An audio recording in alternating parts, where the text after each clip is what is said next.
रब ने कर दिया ऐलान कुल्लु मन अलैहा फान, बाकी होगा बसीर गुमान कुल्लु मन अलैहा फान।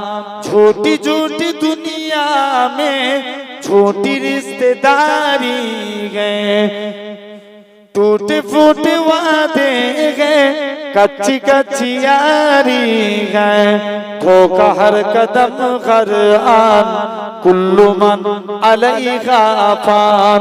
रब ने कर दिया ऐलान कुल्लु मन अलैहा फान, बाकी होगा बसीर गुमान कुल्लु मन अलैहा फान।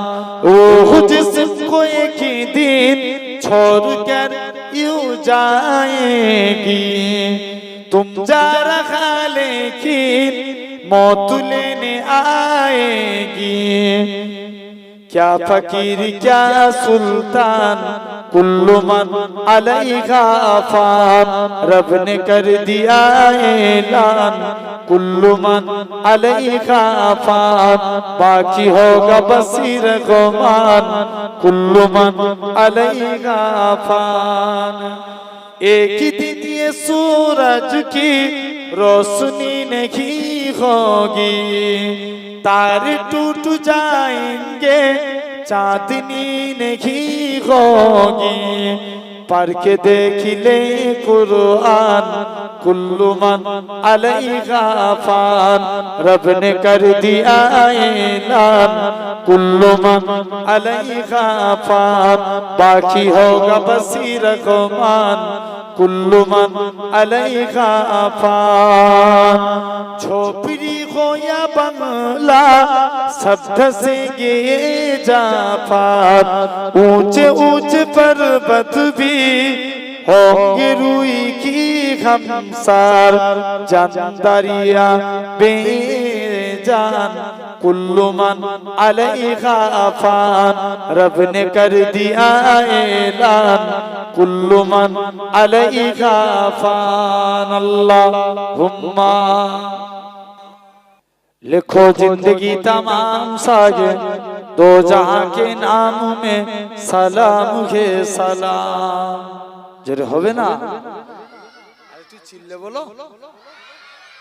लिखो जिंदगी तमाम सागे दो जहां के नाम में सलाम के सलाम। मैं हुजूर का दीवाना पर उनका ताराना, गली गली गाम गाम में सलाम के सलाम। लिखो जिंदगी तमाम सागे दो जहां के नाम में सलाम के सलाम। कैसा प्यारा नाम रखा अल्लाह ने हुजूर का, आमना के लालिया ने आका पुर नूर का। जरे बोलो ना जरे होवे ना। कैसा प्यारा नाम रखा अल्लाह ने हुजूर का, आमना के लालिया ने आका पुर नूर का। प्यारा नाम ले जा होठों प्यार से लेता, एक ही दूसरे को थामे सलाम है सलाम। लिखो जिंदगी तमाम सागे दो जहां के नाम में सलाम है सलाम। लिखो जिंदगी तमाम सागे दो जहां के नाम में सलाम है सलाम। कितना था प्यारी प्यारा मदनी हुजूर का, नूरता नन्ना मुन्ना तन्नाए हुजूर का। केनो बिये ताजेदार याद आए बारे बार, उस हासी सुबह सामने सलाम के सलाम। लिखो जिंदगी तमाम सागे दो जहां के नाम में सलाम के सलाम। अल्लाहुम्मा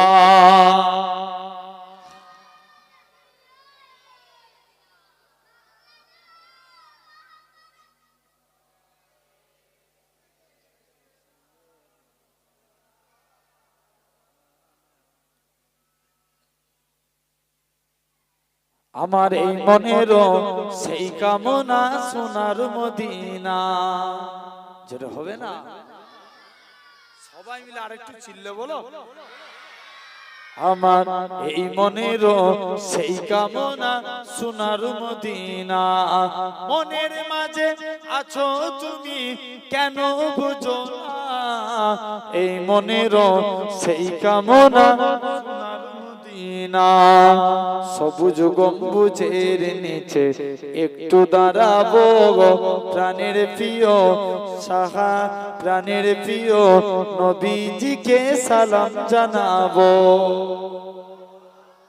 জোরে বলো। সবুজ গম্বুজের নিচে একটু দাঁড়াবো, প্রাণের প্রিয় নবীজিকে সালাম জানাবো। জাগার প্রেমে পাগল হয়ে হলাম দিওয়ানা, এই মনের সেই কামনা সোনার মদিনা, আমার এই মনের সেই কামনা সোনার মদিনা। জন্মভূমিতে মন আর যে টেকে না, পাখি হলে যেতাম সোনার মদিনা। আর তুই জোরে বলো না। জন্মভূমিতে মন আর যে টেকে না, পাখি হলে উড়ে যেতাম সোনার মদিনা। এই বাসনা কবুল করো ওগো রব্বানা, এই মনের সেই কামনা সোনার মদিনা। আল্লাহুম্মা ইয়া রাসূলুল্লাহ ইয়া হাবিবাল্লাহ ইয়া রাসূলুল্লাহ ইয়া হাবিবাল্লাহ, আমি ধন্য গো রাসূল আপনাকে পেয়ে, আমি আরো বেশি ধন্য আপনার উম্মত হয়ে। জোরে হবে না, আরো জোরে বলেন। আমি ধন্য গো রাসূল আপনাকে পেয়ে, আমি সব নিয়ামত পেয়েছি আপনার সদকায়, তাই তো আমি আল্লাহর পরে আপনার গুণ গাই, আপনার গুণ গাই, আপনার গুণ গাই, আমি গাইব গুণগান আপনার মোহাব্বত নিয়ে। আমি মরতে চাই আপনার প্রেমিক হয়ে। জোরে হবে না। ইয়া রাসূলুল্লাহ ইয়া হাবিবাল্লাহ ইয়া রাসূলুল্লাহ ইয়া হাবিবাল্লাহ, আমি ধন্য গো রাসূল আপনাকে পেয়ে। নিদান কালে করবে যখন নফসি নফসি, দয়ার নবী কাঁদবে মোরা কেমনে বাঁচি, কেমনে বাঁচি, কেমনে বাঁচি, মোরা শ্রেষ্ঠ নবীর উম্মত হতে পেরেছি, মোরা শ্রেষ্ঠ নবী, মোরা শ্রেষ্ঠ নবীর উম্মত হতে পেরেছি, যাহার দিকে সব নবীরা রইবে তাকিয়ে। আমি ধন্য গো রাসূল আপনাকে পেয়ে। আল্লাহুম্মা रब ने कर दिया ऐलान कुल्लु मन अलैहा फान, रब ने कर दिया ऐलान कुल्लु मन अलैहा फान, बाकी होगा बस रग़मान कुल्लु मन अलैहा फान। झूठी झूठी दुनिया में झूठी रिश्तेदारी है, टूटे फूटे वादे हैं, कच्ची कच्ची यारी है, धोखा हर कदम गरआन कुल्लु मन अलैहा फान, रब ने कर दिया ऐलान कुल्लु मन अलैहा फान, बाकी होगा बस रग़मान कुल्लु मन अलैहा फान। जिस्म को एक ही दिन छोड़ कर यूं जाएंगे, तुम जा रहा लेकिन मौत लेने आएंगे। क्या फकीर क्या सुल्तान कुल्लु मन अलैहा फान, रब ने कर दिया ये ऐलान कुल्लु मन अलैहा फान, बाकी होगा बस रग़मान कुल्लु मन अलैहा फान। जब खुदा की मर्ज़ी से सूर फूका जाएगा, रब की मसीहा हरगिज़ कोई बच न पाएगा। ओ फरिश्ता या इंसान कुल्लु मन अलैहा फान, रब ने कर दिया ये ऐलान कुल्लु मन अलैहा फान, बाकी होगा बस रग़मान कुल्लु मन अलैहा फान। अल्लाहुम्मा ইবলিসদেরকে দেখে দেখে আল্লাহ পাক ফেরেশতাদের ডেকে দেখাবে, এ আমার ফেরেশতারা তোমরা বলেছিলে না আল্লাহ মানুষদেরকে সৃষ্টি করো না, দেখ দেখ দেখ আমার বান্দার সামনে ইফতারের থালা সামনে পড়ে আছে, তথাপিও সে আজানের অপেক্ষা করছে, ইফতারির টাইমের অপেক্ষা করেছে, কেউ আগে ইফতার করে না।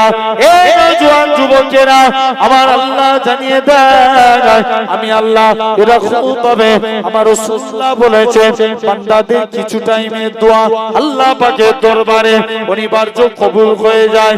যেমন এরকম ভাবে ফজরের টাইমে দোয়া, জুম্মার দিনে দুই খুতবার মাঝখানে দোয়া, এরকম ভাবে আল্লাহ পাক ইফতারের থালাকে সামনে রেখে আল্লাহর কাছে যা যা দোয়া চায় আমার আল্লাহ পাক রোজাদার বান্দাদের দোয়াটাকে আমার আল্লাহ কবুল করে না। তাহলে আল্লাহ তো নিয়ামত করেছে, সবথেকে বড় নিয়ামত যারা 30টা কমপ্লিট করবে আল্লাহ কিয়ামতের দিন এদেরকে রায়্যান নামক জান্নাতে দিবেন। জেনে রেখে দেন ভাইরা বাপেরা, তাহলে আল্লাহ শুকরগুজারি করলে আল্লাহ বড় বরকত দেন। আর তৃতীয় নম্বর আল্লাহ বলছে তোরা আমার নবীকে ভালোবাস, আমি আল্লাহ তোদের উপরে খুশি হব। আসেন একটু আলোচনা হবে। এই জায়গায় বসেছি আমরা আল্লাহর গোলাম হতে চাই, রাজি আছি? কারা কারা রাজি একবার হাত তুলে দেখাও তো দেখি। একজন তাকবীর দাও, সবাই মিলে বলো।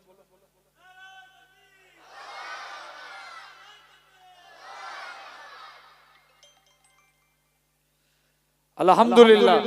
জেনে রেখে দেন এই যে হাত তুলবো, হাত তুলে বলেছে আল্লাহর গোলাম হতে গেলে ফার্স্ট কাজ আগে আল্লাহর গোলাম হতে গেলে আপনাকে আমাকে কিছু কাজ করা লাগবে। এমনি এমনি কি হওয়া যাবে? জোর করে বলো, হওয়া যাবে না। ফার্স্ট কাজ আল্লাহর গোলাম হতে গেলে সর্বপ্রথম আগে আল্লাহকে সিজদা দেয়া লাগবে। কাকে? বলো বলো। আল্লাহকে সিজদা দিতে হবে। নবীর কাছে একজন সাহাবী যুবক ছেলে গেলেন, মন দিয়ে শুনেন ভাইরা বাপেরা। সাহাবী নবীর কাছে যে চুপ করে বসে আছে, নবী যুবকের দিকে তাকিয়ে মুচকে মুচকে হাসতে লাগলেন। জোরে বলবেন না? একটু জোর করে বলো। যুবক বাড়ি চলে এসেছে, কাজ করতে যাই মনে পড়ে রাসূলুল্লাহর মুচকি হাসি। ঘুমাতে যাচ্ছে মনে পড়ে রাসূলুল্লাহর মুচকি হাসি। কাজ করতে পারে না, ঘুমাতে পারে না, শুধু বারে বারে নবীর হাসির কথা মনে পড়ে দৌড়ে দৌড়ে রাসূলে পাকের দরবারে চলে গেলেন। মুসলমান ঘরের ছেলে মেয়েরা, আব্বারা, তরুণেরা, হে নবী প্রেমিকেরা, যুবক ছেলে কারা আল্লাহ নবী হুজরা মুবারকি চলে গেলেন। এরকম ভাবে আল্লাহ নবী হুজরা মুবারকি চলে গেলেন। ইয়া রাসূলুল্লাহ, হাবিবাল্লাহ, হুজুর আপনার কাছে এসেছি, হুজুর আমি কাজ করতে যাই মনে পড়ে যায় আপনার মুচকি আসি, হুজুর আমি ঘুমাতে যাই মনে পড়ে যায় আপনার মুচকি আসি। এ হুজুর হযরত মুহাম্মদ সাল্লাল্লাহু আলাইহি সাল্লাম হুজুর আপনার হাতখানা বাড়িয়ে দেন। আজকে দিনে আমি যুবক ঈমানে কালেমা পড়ে মুসলমান হয়ে গেলাম। একটু জোরে হবে হুজুর, মুসলমান হব, তবে আমার একটা শর্ত, আমি নামাজ পড়ব না। কি পড়বেন? এই কথা এদিকে ভাই, এদিকে তাকাও, বলো কি করবেন? মুসলমান হবে, কি করবে না? নামাজ পড়বে না। নবী বলছে এই ব্যাপার, যাও। সব বন্ধুরা নামাজ পড়ছে, নবীর কাছে চলেছে, হুজুর আমি নামাজ পড়বনি বলেছিলাম, তবে আজকের দিনে কথা দিচ্ছি নামাজ পড়বো, কিন্তু আমি উজু করব না। কি করবে না? উজু করবে না। ভাই উজু আগে না নামাজ আগে? উজু, হাদিস পাক আল উজু মিফতাহুস সালাত, উজু নামাজের চাবিকাঠি, আর সালাতু মিফতাহুল জান্নাত, নামাজ আল্লাহ জান্নাতের চাবি। জোরে বলবে না? সবাই মিলে বলো, উজু কিসের চাবি? আয় নামাজের চাবি, আর নামাজ জান্নাতের চাবি। আর যুবক সব বন্ধুরা আস্তে আস্তে করে যুবক ছেলে চলে গেছে বিনা উজুতে, মসজিদের দিকে চলে গেছে, বিনা উজুতে নামাজ পড়বো। যুবক মসজিদের দিকে চলে আসলেন, কিন্তু উজু না হলে নামাজ হবে? হবে না। যুবক বিনা উজুতে মসজিদের দিকে চলে আসছে। মুসলমান ঘরের ছেলে মেয়েরা, আব্বা তরুণেরা, হে নবী প্রেমিকেরা, যুবক ছেলেরা মসজিদের দিকে চলে আসে। এসে দেখে নাকি আল্লাহ নবী জামাতা হযরত শেরে আলী রাদিয়াল্লাহু তাআলা আনহু হুজুর আমার মসজিদে দাঁড়িয়ে দাঁড়িয়ে উজু করে। উজু করার নিয়ম হচ্ছে দুই হাতে কনুই পর্যন্ত দৌত করা। হযরত আলী বগলের নিচু থেকে হাত দৌত করে, পা ধোয়ার নিয়ম দুই পায়ের গাঁট পর্যন্ত দৌত করা। হযরত আলী হাঁটু নিচু থেকে পা দৌত করে। যুবক ছেলে কানা বলে, এ রাসূলুল্লাহ জামাতা, এ হযরত আলী, তুমি কেন এত বেশি বেশি করে উজু করেছো? হযরত আলী বলে, ওগো বাবা আল্লাহ নবীর মুখ থেকে শুনেছি, আল্লাহ নবী জানিয়েছেন যে পবিত্র উজুদার হবে, উজু পানি শরীরে যেই যেই জায়গায় ঠেকবে, কাল কিয়ামতের ময়দানে তার শরীরের ওই জায়গা থেকে নূর চমকাতে থাকবে। আর একটু চিল্লে বলবে না? কি চমকাবে? নূর চমকাবে। যুবক তার বন্ধুদের কাছে চলেছে, বন্ধু আমি নামাজ পড়বনি বলেছিলাম, তবে আজকের দিনে কথা দিচ্ছি নামাজ পড়বো, 5 ওয়াক্ত নামাজের আগে 5 বার গোসল করে উজু করে নামাজ পড়বো।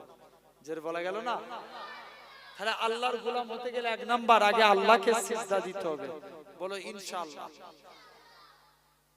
2 নাম্বার শুনছেন, নাম্বার 2 আল্লাহর গোলাম হতে গেলে দ্বিতীয় নম্বর কাজ আপনার আমার জন্য ভাই কালেমাকে জিন্দা করা লাগবে, বলো ইনশাআল্লাহ। জোর করে বলো। এখন তুমি লক্ষ্য করে দেখো, সাতাতিয়ার মানুষ সাধারণ চিন্তা করে দেখেন, আজকে গভীর চিন্তা করে দেখেন, এখন দিকে দিকে যেদিকেই তাকাবেন সবাই চাই কলেমা মিটে যায়। হ্যাঁ না না, আরে কথা বলেন না কেন? জোর করে হচ্ছে না? সবাই চাই ইসলাম মিটে যাক, কলেমা পড়নে वाला মানুষ শেষ হয়ে যাক। তাই তো আমার কওমকে ধরে ধরে মহাবিলিঞ্চিং এর নামে পিটিয়ে পিটিয়ে মারে, লাভ জিহাদের নামে পিটিয়ে পিটিয়ে মারে, জিম জিহাদের নামে পিটিয়ে পিটিয়ে মারে। আমার ঘরের মেয়েরা বোরখা পরে স্কুল কলেজে গেলে এরা ইফতিজিং এর শিকার হয়। এরা চায় মাদ্রাসা মসজিদ কলেমা মিটে যাক। কথা বলো, ভুল বলছি না ঠিক বলছি? বলো, আমার কথা খারাপ লাগছে? খবর নিয়ে দেখো, যদি এটা না করতো তাহলে কদিন আগে আমার পাশের রাজ্য উড়িষ্যাতে একটা বাঙালি যুবককে জয় শ্রীরাম না বলার কারণে তাকে পিটিয়ে মারা হতো না। কথা বলে, আরে বলো বলো বলো, এই সাতাতিয়ার মানুষ তোমরা কথা বলো, যেখানে মুসলিম মেজরিটি এলাকা, কোনদিন একটা অন রেকর্ড প্রমাণ দেখাতে পারবেন? যে কোন মুসলিম ভাই অন্য ধর্মের মানুষদেরকে ধরে জোর করে আল্লাহু আকবার বলিয়েছে? কথা বলেন, একটা প্রমাণ দেখাতে পারবেন? তাহলে গর্ব করে বলতে পারি আমি ইসলামের অনুসারী, আমার ধর্মের নাম শান্তির ধর্ম। এটা তো আমি গর্ব প্রকাশ করে বলতে পারি। জেনে রেখে দেন, আমি কোন ধর্মকে ছোট করছি না। লাকুম দীনুকুম ওয়ালিয়া দিন, তাদের কাছে তাদের ধর্ম, আমাদের কাছে আমাদের ধর্ম।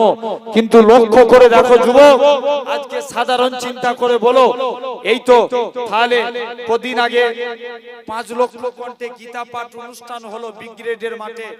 একটা বাঙালি যুবক চিকেন প্যাটিস বিক্রি করতে গেছে, হয়তো তাকে মানা করে দিতে পারতো যে ভাই এইসব চিকেন প্যাটিস এখানে বিক্রি করতে নাই, তুমি বাড়ি চলে যাও। এটা না বলে তাকে মেরে তার মালপত্র নষ্ট করে তাকে মানে একদম সেই প্রায় পুরা করে দিল। তাহলে এভাবে মেরে দেখেন, তাহলে এরা চায় দিকে দিকে, এরা চায় কলেমা মিটিয়ে দিতে, আমরা আমাদের জিনিসটাকে প্রতিষ্ঠিত করতে। জেনে রেখে দাও, হাজারো চেষ্টা করলেও যারা এরকম পাগলামো করবে, ভাই যারা ভালো মানুষ তাদের বিরোধিতা আমরা করি না, কিন্তু জেনে রেখে দেন যারা পাগলামো করবে, যদি এরকম পাগলামো করে আগামীতে এদেরকে ধরার দরকার আছে না নাই? আরো জোরে বলেন, আছে না নাই? জেনে রেখে দেন আমার ভাইরা, আপনারা তরুণেরা, কারণ লক্ষ্য করে দেখেন ভাই, সব সময় তো আমরা আবু বকরের সুন্নাত পালন করি, যা বলে মাথা পেতে মেনে নি। মাঝে মাঝে ওমরের সুন্নাত মানার দরকার আছে না নাই? কেউ প্রমাণ করতে পারবেন ওমর ভুল করেছিল? কথা বলে কেউ বলতে পারবো যে ওমর হুজুর ভুল করেছে? তার ঈমান নষ্ট হয়ে যাবে। ভুল বলছি? জেনে রেখে দাও ভাইরা, আব্বারা, তরুণেরা, তথাপিও তাহলে 1 নম্বরে এই কালেমাকে জিন্দা করা লাগবে। হাজারো চেষ্টা করে নবীর একজন সাহাবী ছিলেন, নাম হযরতে আল্লাহ রাসূলের সাহাবী, নাম ছিলেন আব্দুল্লাহ ইবনে উম্মে মাকতুম, যিনার 2টা চোখ ছিল অন্ধ। কটা চোখ? 2টো চোখই অন্ধ।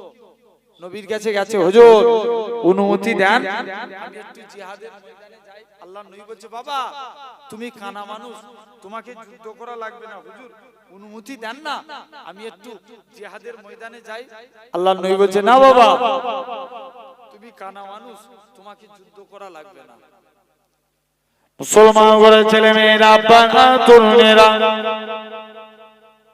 এই সাদাতিয়ার মানুষেরা শুনে রেখে দেন, আল্লাহ নবী সাহাবী আব্দুল্লাহ ইবনে উম্মে মাকতুম দৌড়ে দৌড়ে দৌড়ে আল্লাহ নবী হুজরা মুবারকি চলে গেলেন।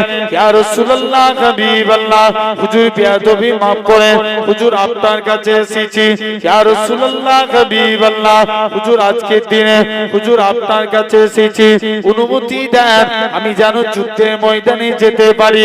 আল্লাহ নবী বলেন, বাবা তুমি কানা মানুষ, তোমাকে যুদ্ধ করা লাগবে না। ও যুবকেরা, আল্লাহ নবী আমার আবারও তাড়িয়ে দিলেন। তৃতীয় দিন নবী দরবারে আসে, তৃতীয় দিনও নবী তাড়িয়ে দেয়। এমন সময়তে দেখতে পাওয়া যায় তৃতীয় দিনও নবী তাড়িয়ে দেয়। এরকম ভাবে আস্তে আস্তে করে চতুর্থ দিনের দিনে আল্লাহ নবী এরকম ভাবে তৃতীয় দিনে নবীর কাছে আসে, খবর পায় আল্লাহ নবী ইন্তেকাল হয়ে গেছে। এই বেগুনার মানুষেরা, নবী ইন্তেকালের পর আবু বকর খলিফা হলেন। আবু বকরের কাছে আসে, ভাই আবু বকর তুমি আমায় অনুমতি দাও, আমি যেন যুদ্ধের ময়দানে যেতে পারি। আবু বকর বলে, তুমি তো কানা মানুষ, তোমাকে লড়াই করা লাগবে না, চলে যাও। যেহেতু নবী অনুমতি দেয় না, আমি আবু বকর আমিও তোমায় অনুমতি দেব না। ও যুবকেরা, ওমর ফারুকের কাছে যায়। হযরতে ওমর বলে, তুমি কেমন করে লড়াই করবে? আল্লাহ নবী সাহাবী আব্দুল্লাহ ইবনে উম্মে মাকতুম বলে, ভাই ওমর রে, আমি ইসলামের পতাকা নিয়ে উড়িয়ে দাঁড়িয়ে থাকবো, এরকম ভাবে উড়িয়ে দাঁড়িয়ে থাকবো, ইসলামের পতাকা নিয়ে উড়িয়ে দাঁড়িয়ে থাকবো। খালি কিয়ামতের ময়দানে যেদিন আমার আল্লাহ জিজ্ঞাসা করবে, এ আব্দুল্লাহ ইবনে উম্মে মাকতুম, দুনিয়া দুনিয়ায় পাঠিয়েছিলাম, কি করেছিলিস? আমি আমার আল্লাহকে রক্তমাখা চেহারাখানা দেখাবো। আল্লাহ পাক তোমার দ্বীনকে জিন্দা করার জন্য নিজের জীবনকে কুরবান করে দিয়েছে।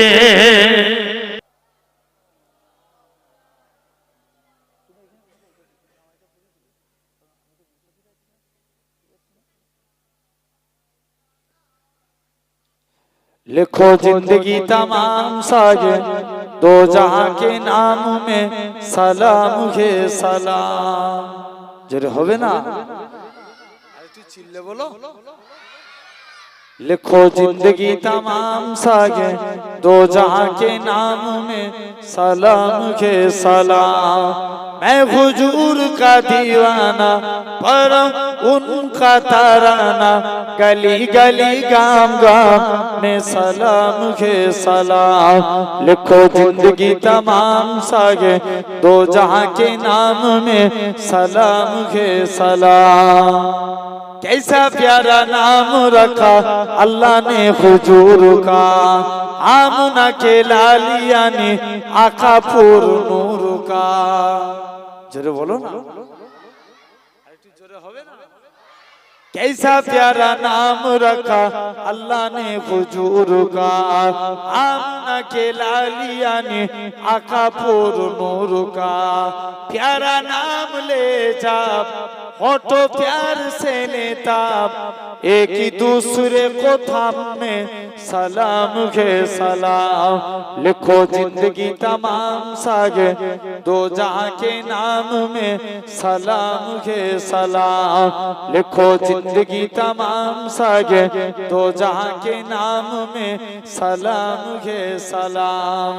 कितना था प्यारी प्यारा मदनी हुजूर का, नूरता नन्ना मुन्ना तन्ना एक हुजूर का। केनो बिये ताजेदार याद आए बारे बार, उस हासी सुबह शाम में सलाम है सलाम। लिखो जिंदगी तमाम सागे दो जहां के नाम में सलाम है सलाम। अल्लाहुम्मा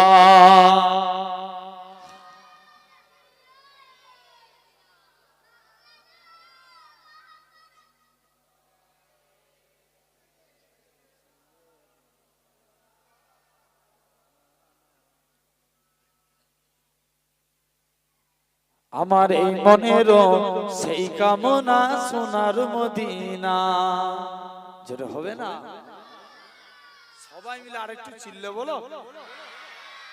আমার এই মনেরও সেই কামনা সোনার মদিনা। মনের মাঝে আছো তুমি কেন বুঝো না, এই মনেরও সেই কামনা সোনার মদিনা। সবুজ গম্বুজের নিচে একটু দাঁড়াবো গো, প্রাণের প্রিয় সাহা প্রাণের প্রিয় নবীজিকে সালাম জানাবো। জোরে বলো। সবুজ গম্বুজের নিচে একটু দাঁড়াবো গো, প্রাণের প্রিয় নবীজিকে সালাম জানাবো। জাগার প্রেমে পাগল হয়ে হলাম দিওয়ানা, এই মনেরও সেই কামনা সোনার মদিনা। আমার এই মনেরও সেই কামনা সোনার মদিনা। জন্মভূমিতে মন আর যে টেকে না, পাখি হলে যেতাম সোনার মদিনা। আর তুই জোরে বলো না। জন্মভূমিতে মন আর যে টেকে না, পাখি হলে উড়ে যেতাম সোনার মদিনা। এই বাসনা কবুল করো ওগো রব্বানা, এই মনেরও সেই কামনা সোনার মদিনা। আল্লাহুম্মা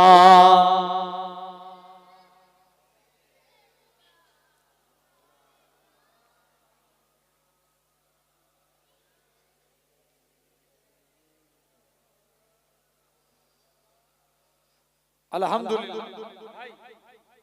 তো দেখেন, এক নাম্বার কলেমা মানতেই হবে, বলো ইনশাআল্লাহ, জোর করে বলো ভাই। তাহলে ইয়ামান বলে একটা দেশ ছিল, নাম শুনেছেন? কি নাম বলো? ইয়ামান। আল্লাহ কবুল করেন, আপনারাও নিজেদের মূল্যবান সময়কে ব্যয় করে দিয়ে ভাববেন, হয়তো অনেক টাইমে, এই টাইমে অনেকে হয়তো ভাববেন যে বাড়িতে বসে থাকলে লাভ দিত, কে ভাববে না ঘরে বসে থাকি, অন্য জায়গায় যাই। জানবেন, কোন ব্যক্তি যদি এলেম চর্চা নিয়েতে এই জায়গায় এসে বসে, ভালো তার বুঝেন, সরি ইফতারের জন্য না, অনলি ফর যা অমুক ভাইজান এসছে বলে যাব না, এলেম চর্চা নিয়েতে। আল্লাহ রাসূলের হাদিস, মানুষের নিয়ত, ইন্নামাল আমালু বিনিয়াত। এই নিয়ত এমন একটা পাওয়ার যে গায়ের ইবাদতকে সওয়াবে পরিণত করে দেয়। জোরে বলবেন না? যেমন মনে করেন আমরা যে ঘুমাই, এটা কি আল্লাহর জন্য না নিজের শরীরের জন্য? কথা বলেন। ঘুমাতে যাই আল্লাহর জন্য না নিজের জন্য? তুমি আল্লাহর জন্য ঘুমাও? কার জন্য ঘুমাই? নিজের জন্য। কোন ব্যক্তি রাত্রে ঘুমাতে গেল, মনে মনে নিয়ত করছে আল্লাহ সকাল সকাল ঘুমিয়ে পড়ছে, উঠে ফজরের নামাজটা আদায় করব। ওই ব্যক্তি যতক্ষণ ঘুমের মধ্যে থাকবে, আল্লাহ তাকে মুস্তাহাব সওয়াব দিতে থাকবে। একটু জোরে বলা গেল না? আবার অনেকে ধরেন ভাত খায়, এটাও তো নিজের জন্য। ভাত খাই কার জন্য? নিজের জন্য, নিজের পেটের জন্য, শরীরকে বাঁচানোর জন্য। এই ভাত খেতে খেতে কে নিয়ত করছে আল্লাহ সকাল সকাল এই বেশি বেশি করে ভাত খাবো, আল্লাহ ইবাদত বন্দেগী করার শক্তি বাড়বে, তোমার বেশি বেশি করে ইবাদত করব। যতক্ষণ ওই ব্যক্তি ভাতের থালায় থাকবে, আল্লাহ তাকে মুস্তাহাব সওয়াব দিতে থাকবে। জোরে বলবে না? চিল্লে বলো। অন্যান্য মাসের তুলনায় সুবহানাল্লাহ বলা উত্তম, তাহলে সেই নিয়ত করে বলো। তো অনুরূপ আমরাও যদি নিয়ত করি, আল্লাহ এই জায়গায় বসেছি ইলম চর্চার নিয়তে, জ্ঞান হাসিলের নিয়তে, আল্লাহ ইসলামকে জানার নিয়তে এই জায়গায় বসেছি, আল্লাহর কসম বাড়িতে বসে সারা রাত নফল ইবাদত করলে যা সওয়াব পাবেন, ইলম চর্চার নিয়তে বসলে এই জায়গাগুলোতে 1 ঘন্টা করে বসলে সারা রাত নফল ইবাদতের থেকেও বেশি সওয়াব। আরো জোরে বলা গেল না? তাহলে আসেন, আমাদের খুব মন দিয়ে ওয়াজটা শুনবেন ভাই।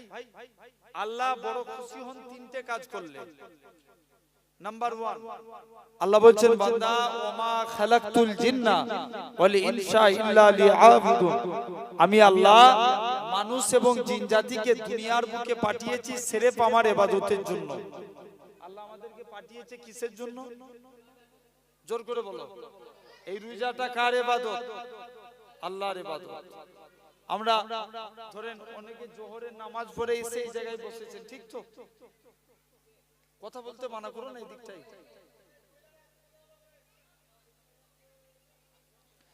জেনে রেখে দেন।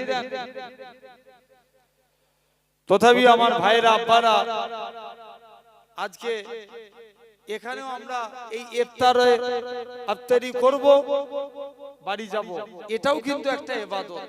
তাহলে আল্লাহ বান্দাদেরকে পাঠিয়েছে সির্ফ ইবাদতের জন্য।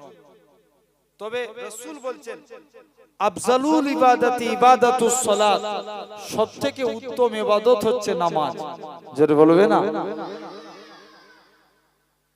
আল্লাহ রাসূল বলছেন আস-সালাতু মিরাজুল মুমিনিন, नमाज एक ऐसी अमल है जो आप लोग नमाज में खड़े हो गए तब आपके साथ खुदा का दीदार होने लगा। जरूर बोलबे ना? বলছে নামাজ এমনই একটা ইবাদত, যখন আপনি নামাজে দাঁড়াবেন অমন অবস্থায় আল্লাহর সঙ্গে বান্দার দিদার। শুনছেন? তার আগে আপনাদেরকে একটু বলি, এই যে এই রমজান মাসের গুরুত্ব আছে না? আছে। রমজান মাস পৃথিবীর মধ্যে শ্রেষ্ঠ মাস। শ্রেষ্ঠ মাস, কারণ এই রমজান মাসে আল্লাহ 22 পারা কুরআন মাজিদ খতম করেছেন। জোরে বলবেন না? আল্লাহ কুরআন মাজিদকে নাজিল করেছিলেন কোন মাসে? এই রমজান মাসে। তাহলে এজন্য তো গলা টানছে, এজন্য রমজান মাস শ্রেষ্ঠ মাস, এক নাম্বার। দুই নাম্বার ভাই, এই রমজান মাসে আল্লাহ, আর কারণ রমজান মাস কুরআন নাজিল হয়েছে, এই জন্য রমজান মাস শ্রেষ্ঠ মাস। আবার দেখবেন সর্বশ্রেষ্ঠ মাস বলা হয় রবিউল আউয়াল মাসকে, কারণ ওই মাসে নবীজি এসেছেন দুনিয়াতে। জোরে বলবেন না? একটা কারণ। এখন বলেন, কুরআনের জন্য নবী না নবীর জন্য কুরআন? কথা বলেন। ইয়েস, নবীর জন্য কুরআন। কুরআন যেখানে, নবী যেখানে, কুরআন সেখানে।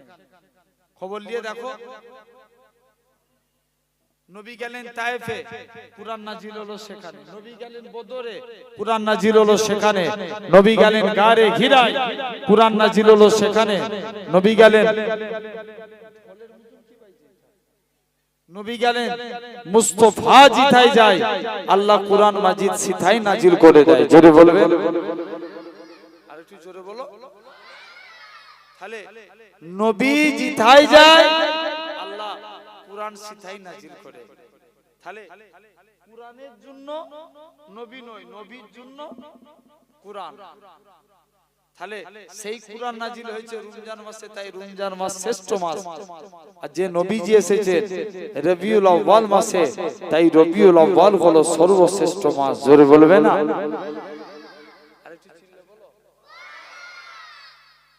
জেনে রেখে দেন। তাহলে সেই শ্রেষ্ঠ মাসে আল্লাহ আপনাকে আমাকে বসিয়েছেন। ফার্স্ট কাজ, আল্লাহকে খুশি করতে গেলে আগে আল্লাহকে সিজদা দেয়া লাগবে। ভাই, আল্লাহ নবীর কাছে দুইজন সাহাবী আসলেন, মন দিয়ে শুনেন। নাম আম্মার আর আমের। কি নাম বললাম? আম্মার আর আমের। দুজন মিলে নবীর কাছে এসেছে, হুজুর অনুমতি দেন একটু জিহাদের ময়দানে যাই। আল্লাহ নবী বলছে, বাবা তুমি তোমাদের দুজনকে অনুমতি দেব না, বাড়ি চলে যাও। দু বন্ধুই, দুই ভাই আবার নবীর কাছে এসেছে। মুসলমান ঘরে ছেলে মেয়েরা, আব্বারা, তরুণেরা,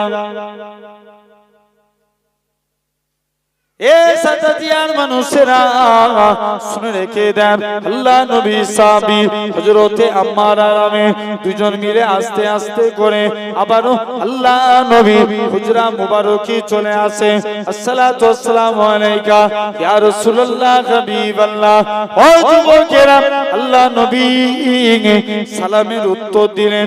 আল্লাহ নবী বলে, ও আমার সাহাবীরা, কি ব্যাপার বলো? ইয়া রাসূলুল্লাহ হাবিবাল্লাহ, হুজুর আপনার কাছে এসেছি, হুজুর বেয়াদবি মাফ করেন, হুজুর আজকের দিনে আপনার কাছে এসেছি। আল্লাহ নবী বলে, ইয়া রাসূলুল্লাহ হাবিবাল্লাহ, হুজুর আমি যুদ্ধের ময়দানে যেতে চাই। আল্লাহ নবী বলে, বাবা মন খারাপ করো না, চলে যাও চলে যাও। নবী দুজনকে যুদ্ধে যাওয়ার পারমিশন দিয়ে দিলেন। দুজন মিলে আস্তে আস্তে করে জিহাদের ময়দানে চলে গেলেন। এই বেগুনগার মানুষের আল্লাহ নবী সাহাবী হযরতে এরকম ভাবে আস্তে আস্তে করে আল্লাহ নবী সাহাবী আম্মার শত্রু পক্ষকে কাট দিয়ে দাঁড়িয়ে আছে। আমির বলে, আমি কি ঘুমিয়ে ঘুমিয়ে কাটাবো? না না না না, এটা মানা যাবে না। আমি কি করলো? এরকম ভাবে আমি নামাজে দাঁড়িয়ে গেল। মক্কার কাফেররা আমিরকে লক্ষ্য করে তীর ছুঁড়ে ছুঁড়ে মারে। পিছন দিক দিয়ে আম্মার বলে, এ রাসূলুল্লাহ সাহাবী, এ হযরতে আমির, তুমি নামাজ থেকে ফারিগ হয়ে যাও। আমি নামাজ থেকে ফারিগ হই না। এমন সময়তে দেখতে পাওয়া যায় আল্লাহ নবী সাহাবী হযরতে আম্মার তিনি কি করলেন? আস্তে আস্তে করে হযরতে আম্মার এরকম ভাবে মক্কার কাফেররা আমি আমেরকে লক্ষ্য করে তীর ছুঁড়ে ছুঁড়ে মারে। আম্মারের গায়ে তীরখানা বিদ্ধ হতে লাগে। এই নওজোয়ান যুবকেরা এমন সময়তে দেখতে পাওয়া যায় আমেরের শরীর থেকে তীরখানা এসে বিদ্ধ হয়ে গেল পিছন দিক দিয়ে। আম্মার বলে, ভাই তুমি নামাজ থেকে ফারেক হয়ে যাও। আমের বলে, আল্লাহর কসম আমি মনে মনে নিয়ত করেছিলাম মক্কার কাফেররা যদি আমায় তীর মেরে মেরে শহীদ করে দিত, আল্লাহর কসম তথাপি আমি নামাজ ছাড়তাম না।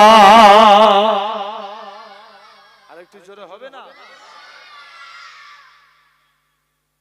তথাপিও তাহলে আমি নামাজ ছাড়তাম না। এক নাম্বার, আল্লাহকে খুশি করতে গেলে আগে নামাজ পড়তেই হবে, ইমাস আদা করতেই হবে। বলো ইনশাআল্লাহ। শুধু এই এক মাস রমজান মাস তারপরে অন্য মাস ছাড় দেব, এটা করলে কি আল্লাহ মানা হবে? কথা বলেন। সব সময় যেটা ফরজ এটা আমাদের জন্য, যেমন ভাত খাওয়া কি, ভাত না খেলে শরীর ঠিক থাকবে চাচা? কথা বলেন। তেমনি 5 ওয়াক্ত নামাজ পড়া আমাদের জন্য জরুরি, বাধ্যতামূলক, আদা করতেই হবে। মুসা নবী যখন আমাদের উপরে 50 ওয়াক্ত নামাজ ফরজ ছিল, মুসা নবী বলেছিল, হাবিব যার নবী কমিয়ে কমিয়ে 5 ওয়াক্তই নিয়ে আসলো, বলেছিল এই 5 ওয়াক্ত আপনার উম্মতরা পড়বেন। আজকে 5 তো মিলান পড়ছে,